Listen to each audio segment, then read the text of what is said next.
นครโฮจิมินห์สาธารณรัฐสังคมนิยมเวียดนามเปิดผลิตภัณฑ์การท่องเที่ยวฤดูร้อนใหม่ในหลายรูปแบบฤดูการท่องเที่ยวฤดูร้อนปี 2026 กำลังเข้าสู่ระยะที่มีความคึกคืนเซ็นอยู่ที่นครโฮจิมินห์สาธารณรัฐสังคมนิยมเวียดนามได้มีการนำเสนอผลิตภัณฑ์เกี่ยวกับการท่องเที่ยวใหม่ในหลายรูปแบบเพื่อตอบสนองความต้องการอันหลากหลายของบรรดานักท่องเที่ยว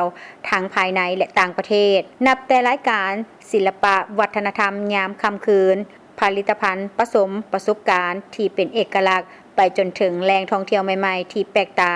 ล้วนแต่สร้างความดึงดูดให้แก่การท่องเที่ยวของนครในฤดูร้อนปีนี้บรรดาผลิตภัณฑ์การท่องเที่ยวด้านวัฒนธรรมศิลปะใหม่ๆเช่นจาวโซความมีเสน่ห์ของเวียดนามเวียดนามและอื่นๆกำลังกลายเป็นจุดเด่นที่ดึงดูดนักท่องเที่ยวจำนวนหลวงหลายนางเวียนทีกล่าวว่าตนเองรู้สึกประทับใจเมื่อได้สัมผัสวัฒนธรรมเวียดนามผ่านเสียงดนตรีอาหารและกิจกรรมโตวาทีอันโดดเด่นบรรดาผลิตภัณฑ์ท่องเที่ยวใหม่กำลังสร้างความดึงดูดเพิ่มให้แก่การท่องเที่ยวนครโฮจิมินห์เช่นพิพิธภัณฑ์เฝอที่กำลังดึงดูดนักท่องเที่ยวด้วยวิธีถ่ายทอดเรื่องราววัฒนธรรมอาหารเวียดนามผ่านประสบการณ์อันชัดเจนและมีชีวิตชีวา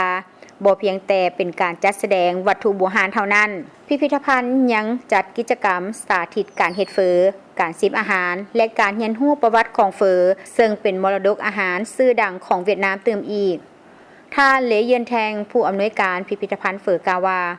ในฤดูร้อนนี้พวกเขาหวังว่าจะได้ต้อนรับนักท่องเที่ยวหลายกลุ่มเช่นเด็กน้อยและเยาวชนที่สามารถเรียนรู้เกี่ยวกับวัฒนธรรมการเฮ็ดอาหารของเวียดนามได้ท่านเหลเจืองเฮียนฮาวห้องหัวหน้ากรมการท่องเที่ยวนครโฮจิมินห์กล่าวว่า